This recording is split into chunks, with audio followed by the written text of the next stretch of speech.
consoles shine as brightly or as enduringly as the Nintendo Entertainment System. Its story is not just about a gaming console, it's a narrative of innovation, a groundbreaking moment in the digital age. Picture the mid-1980s, a time when the video game industry was wading through uncertain waters, searching for a beacon of hope. Enter the NES, a console that didn't just play games, it redefined what a home entertainment system could be. Unlike its predecessors, whose luster had dimmed in the wake of a saturated and disillusioned market, the NES was a phoenix rising from the ashes. It brought with it a promise, not only of revival, but of a new era where video games would become a staple of home entertainment. It was approachable, inviting players of all ages to partake in its digital odyssey. From the moment it hummed to life in living rooms around the world, the NES was more than a machine. It became a portal to other worlds. It wasn't just about pushing buttons and moving pixels. It was about forging unforgettable memories, one game at a time. This was the essence of the NES, a console that didn't just fit into the gaming landscape, it transformed it entirely. The journey of the Nintendo Entertainment System began in the early 1980s. At that time, Nintendo, primarily known for its playing cards and arcade games, peered into the future and saw an opportunity in the home gaming market. This vision was crystallized by the company's president, Hiroshi Yamauchi, who perceived the potential of bringing video games from arcades to living rooms.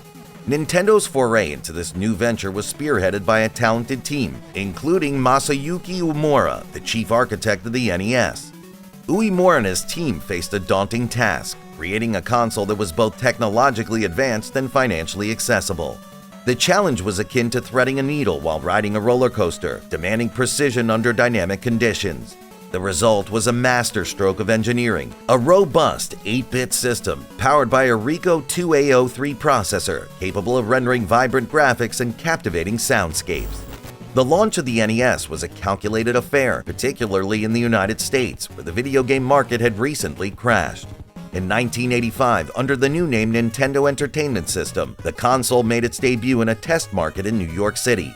This cautious approach was like testing the waters before a full plunge, a strategy that paid off. The NES was an instant hit, its allure partly owed to its redesigned appearance and the inclusion of the robotic operating buddy ROB, which gave it a toy-like appeal, sidestepping the negative connotations associated with video games at the time. The subsequent nationwide rollout was a success.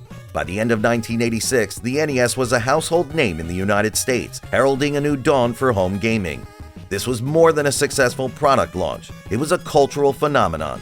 Nintendo's strategy had worked brilliantly, akin to a maestro conducting a symphony, each move deliberate and impactful, resonating with an audience eager for something new and exciting. The Nintendo Entertainment System stood as a technological beacon in the gaming landscape, a fusion of ingenuity and design that resonated deeply with its audience. At its core lay an 8-bit microprocessor, the Rico 2803 in North America, and its European counterpart, the Rico 2A07. This component, though modest by contemporary standards, was the linchpin of the NES's capability to breathe life into diverse and vibrant gaming worlds. Equipped with 2 kilobytes of onboard RAM, expandable through game cartridges, the NES offered a versatility akin to a painter's palette, each game adding its unique hues and strokes to the canvas.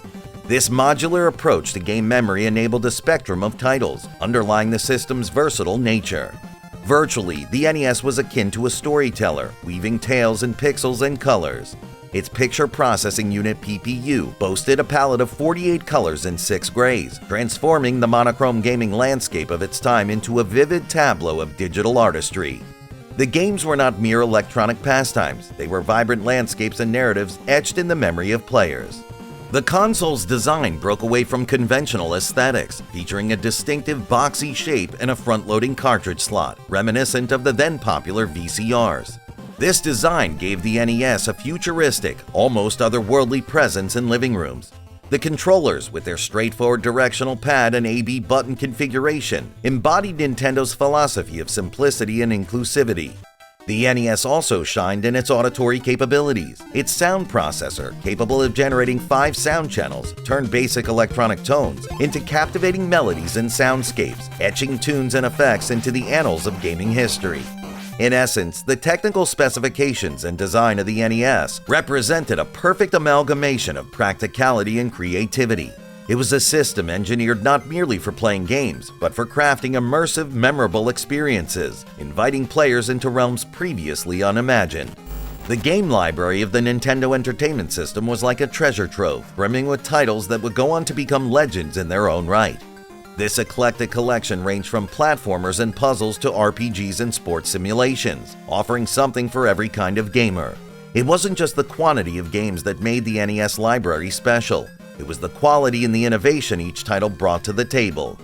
Among the pantheon of NES classics, few games shine as brightly as Super Mario Bros.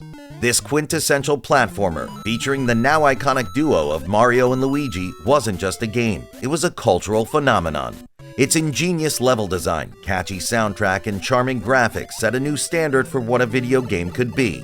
Super Mario Bros. Wasn't just about saving the princess, it was about embarking on a journey filled with mystery, excitement, and joy.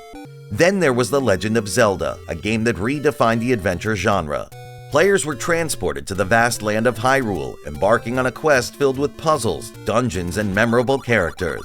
Its open-world design was like a canvas of exploration, inviting players to uncover its secrets at their own pace. The Legend of Zelda was more than a game, it was a gateway to a world of fantasy and wonder. Another cornerstone of the NES library was Metroid, a game that blended exploration, action, and sci-fi into an unforgettable experience. Players took on the role of Samus Aran, a bounty hunter navigating the depths of alien worlds. Metroid was renowned for its atmospheric design and non-linear gameplay, a labyrinthine adventure that kept players enthralled from start to finish. Sports enthusiasts found their haven in Tecmo Bowl, a game that brought the thrill of American football to the NES. It was a title that combined strategy and action, allowing players to experience the excitement of the gridiron in their living rooms. The NES was also home to Mega Man, a series that became synonymous with challenging gameplay and inventive level design. Each installment introduced new robots, weapons, and worlds, a constant evolution that kept the series fresh and engaging. These titles, among many others, formed the backbone of the NES's game library, a collection that was both diverse and rich in quality.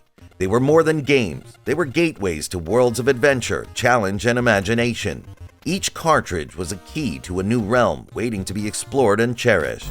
In the mid-1980s, the video game industry was akin to a ship lost at sea, rocked by the waves of the 1983 market crash.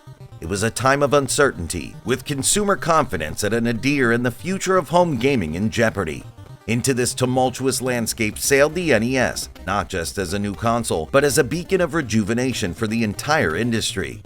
The NES's arrival was like a defibrillator shock to the heart of the gaming world. It revitalized a market that many had written off as a passing fad. Nintendo's approach wasn't just about selling a console, it was about redefining the gaming experience.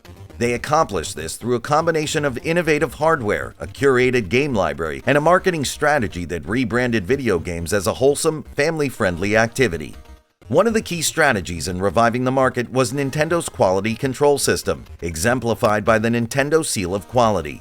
This seal wasn't just a logo on a game box, it was a promise, a guarantee that what lay inside was a game worth playing.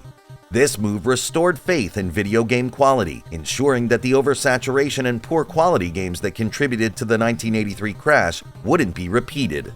Moreover, the NES introduced characters and franchises that transcended the realm of gaming. Characters like Mario, Link, and Samus became household names, embedding themselves in the cultural fabric. This wasn't just brand recognition, it was the creation of a new folklore, a set of digital myths that resonated with audiences worldwide. The NES's impact extended beyond its library and into the very business model of video gaming. It set new standards for hardware development, software innovation, and licensing agreements. Competitors and newcomers alike looked to Nintendo's blueprint when designing their consoles and games, a testament to the NES's profound influence on the industry. In essence, the NES didn't just save the home video game industry, it reinvented it. It turned video gaming from a niche hobby into a mainstream form of entertainment, laying the foundation for the industry's explosive growth in the decades to follow. The Nintendo Entertainment System's enduring legacy is woven into the cultural and technological tapestry of our world, an emblem of innovation. Its influence persists, echoing through the halls of modern gaming. The NES laid foundational stones in game design, interactivity, and narrative, elements that continue to define the gaming industry today. Iconic characters like Mario and Link transcended their digital realms, evolving into symbols of adventure and imagination recognized and adored by multiple generations. The console's impact extended beyond gaming, permeating various facets of popular culture. It influenced everything from music and movies to art and fashion, becoming a cultural touchstone. The NES's design philosophy, emphasizing accessibility and enjoyment, set a precedent that has guided the development of gaming hardware and software for decades. Looking back, the NES was more than a mere entertainment device. It was a pioneer, a pathfinder in the digital wilderness. It reshaped the landscape of home entertainment, transforming video gaming from a niche hobby into a universal pastime. Today, its legacy is celebrated through various mediums, from retro gaming events to modern reimaginings of classic NES titles. The NES's story is a vivid reminder of how creativity, when coupled with technological ingenuity, can create experiences that resonate across time and culture. It stands as a testament to the enduring power of imagination and the timeless appeal of engaging storytelling. Thanks so much for joining us today, and remember to subscribe to stay up to date on all of our releases. And if you want to see other videos of ours, make sure to click on one of the videos on screen now for more journeys through the tech timeline.